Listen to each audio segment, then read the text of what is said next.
Shine Pro, pag ito hindi natanggal dito sa product mo na to, magre-refund ka sa akin ha. A few moments later. Wala pa ako napapapunta! Paubos na!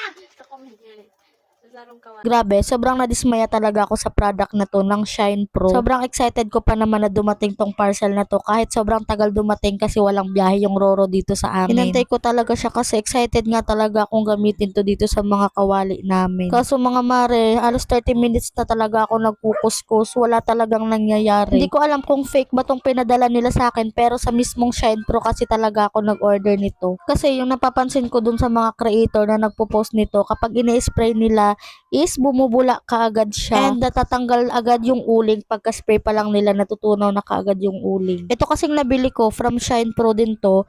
Pag ini-spray mo siya, parang tubig lang talaga siya, walang bula effect. Nung una akala ko normal lang siya pero nag-review ako ng ibang affiliate dito na nagamit ng gantong product. Kapag ini-spray talaga nila, nagfo-foamy talaga siya and sumasama agad yung uling. Kaya sobrang na-dismaya talaga ako dito kasi 3 bote pa naman yung in-order ko. Hindi naman sa naninira ako ng product, kung sa iba effective to, itong pinadala nila sa akin, hindi talaga siya effective. Good thing na i-refund ko siya kay TikTok kasi hindi talaga ako natutuwa sa pinadala nila sa akin. Kayo, nakapag-try na ba kayo ng product na to from Shine Pro? Anong masasabi nyo?